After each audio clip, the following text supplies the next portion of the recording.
Good morning and welcome to the PaulCast Comedy PaulCast. It is May 20th, 2024. This is episode 173, yet another travel edition. I am coming to you live from Kingman, Arizona. That's right, Kingman, Arizona. Who would have thunk it? I am en route to Las Vegas, Nevada, and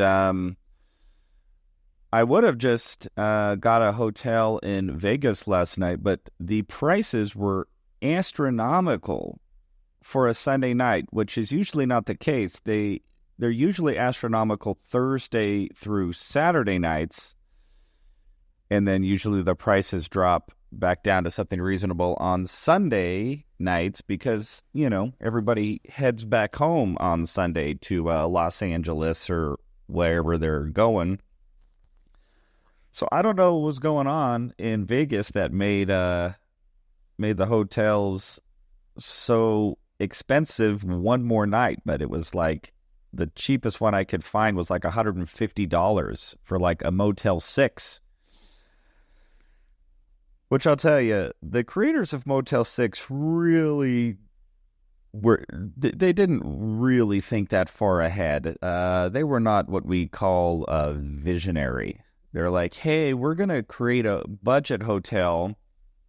We're going to charge $6 a night, and we're going to put it in our name that our hotel costs $6 a night because there will never come a time where we ever want to raise our prices.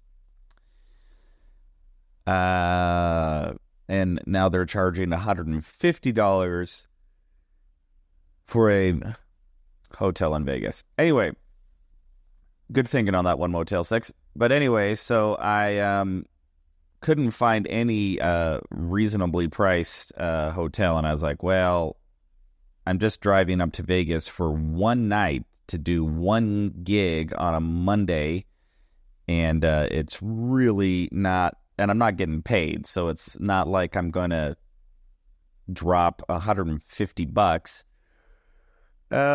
So what I did is I just started looking at the nearest towns en route from Phoenix to Vegas, and the route goes right through Kingman, Arizona, and then Kingman, Arizona, the hotel prices or motel prices were kind of what you would expect, just sort of normal priced budget hotels, which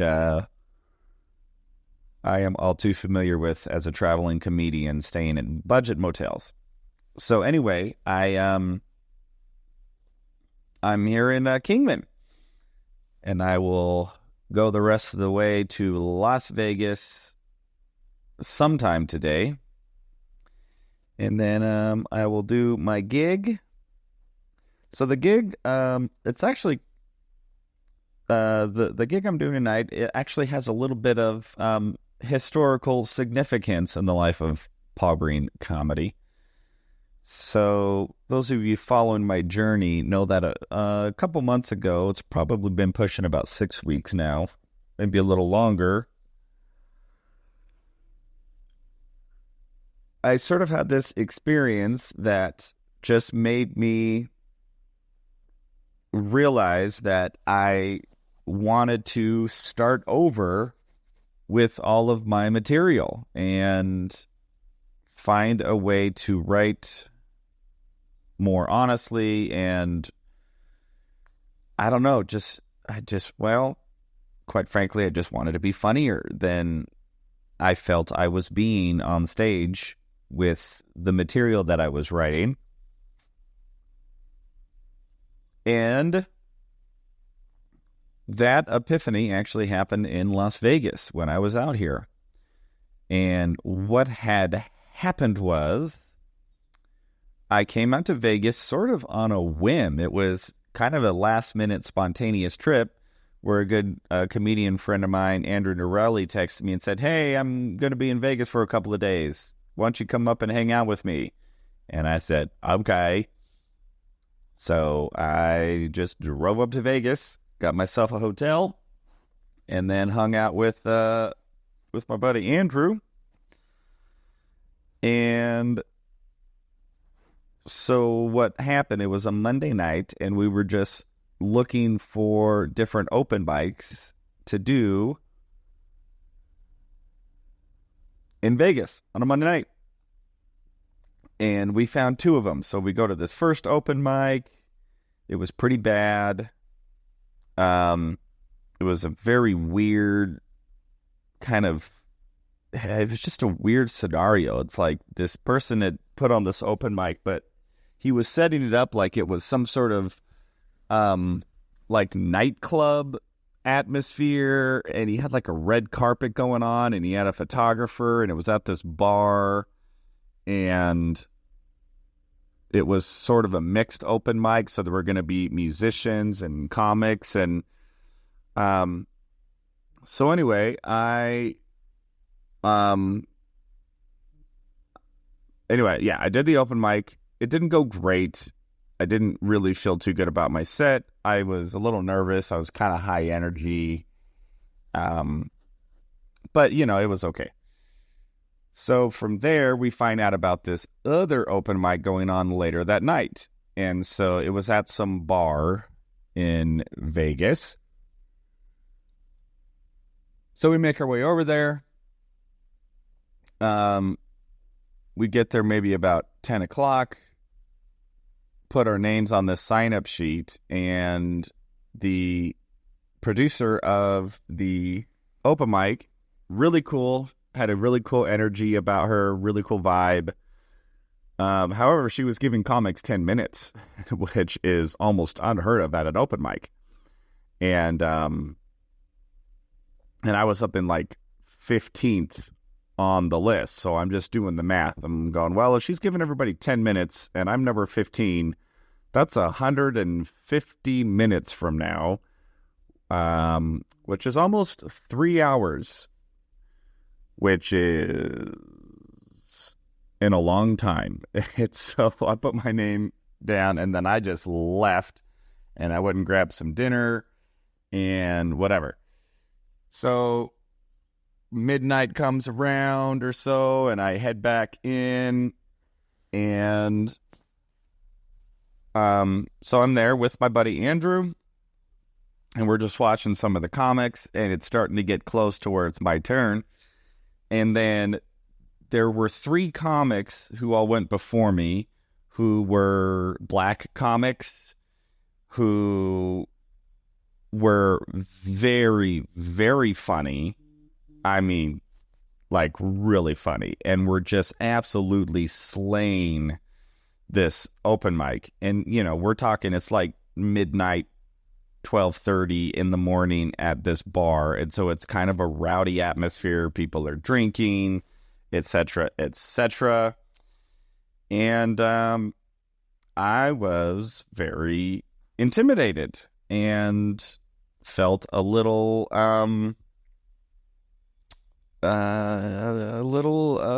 just not super confident about going into this environment with the material that I have. The material I have is, I don't know, it's good, but I've always known that there was something missing with it in general. So anyway, these 3 black comics all go up, they all crush it, and pretty much all of them talked about some element of how they hate white people.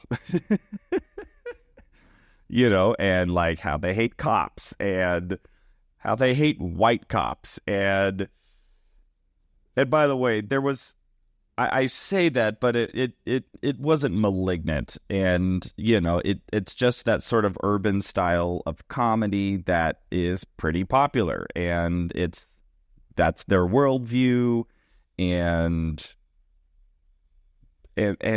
they were incredibly funny with how they were doing it. It wasn't like, oh geez, am I safe? Or whatever. Like, I don't know if I'm explaining this well.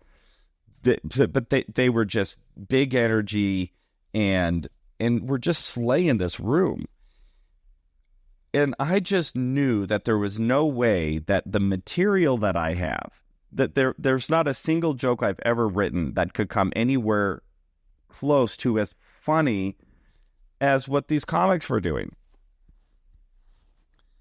And yet I'm next. So I get up to the microphone and I just said, well, I'm a white person and I feel like I look like the exact white person that the 3 comics before me all hate, or something like that. I don't know if that was the exact wording, but, I just sort of addressed this elephant in the room that I seem to resemble a heck of a lot more the hated white person than anything else.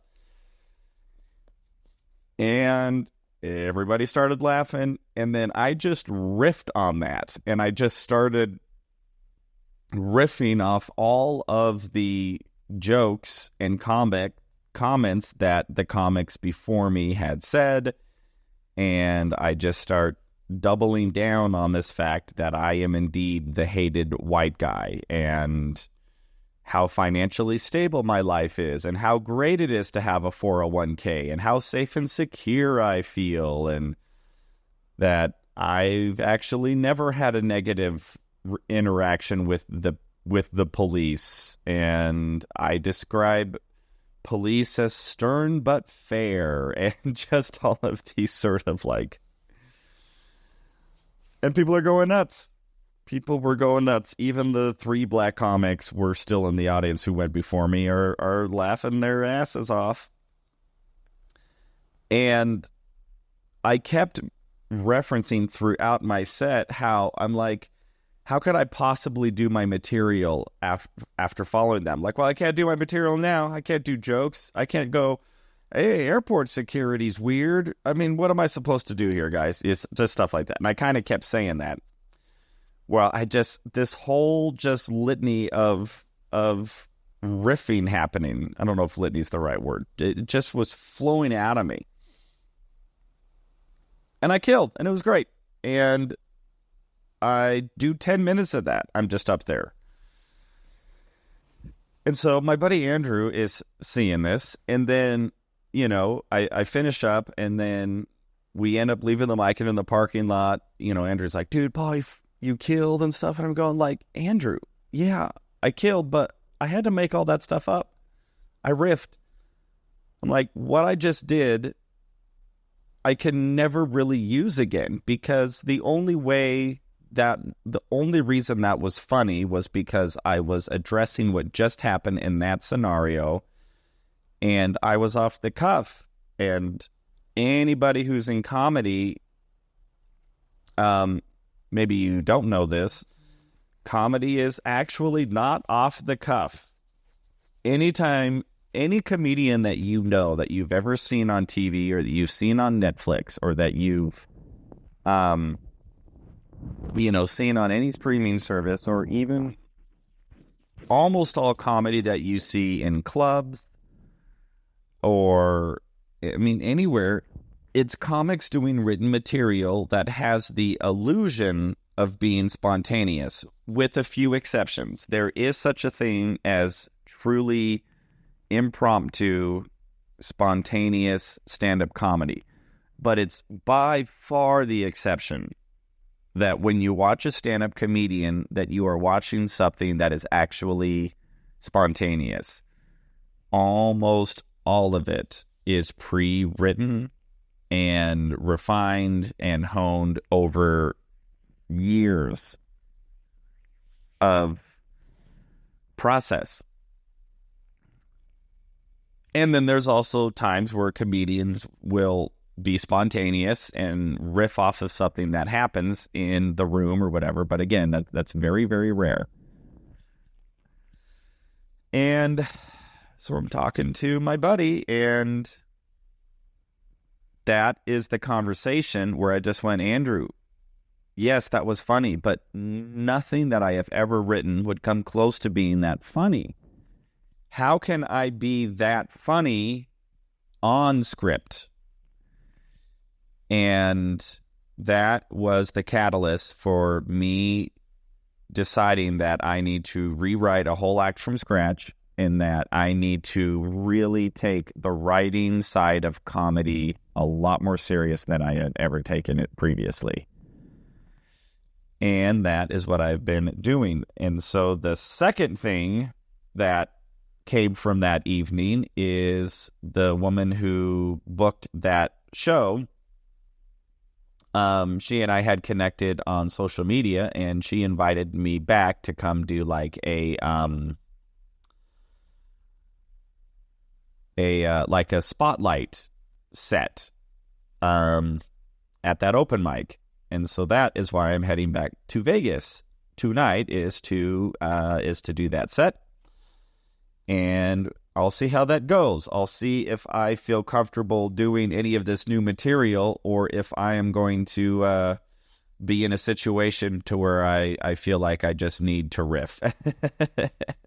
So I don't know. We'll see how that goes. But that's why I'm heading out to Vegas and looking forward to that. And let's see, yesterday was a good day overall. I had an opportunity to do my open mic, which we have now doubled up. So there are 2 open mics back to back at this comedy club called NCT in downtown Mesa, where I have been producing my open mic for the last 6 months or so. And yeah, it's really fun having back to back, just to be able to do 2 reps of material, 2 5-minute sets, and trying to make changes. And funny because I did this joke at the 4 p.m. version of the open mic, and I tried this joke that didn't quite go as well as I thought. And so after I got done with my set, I literally wrote down another punchline to try and see, like, well, maybe if I try it this way. And then I tried it again at the 5 p.m.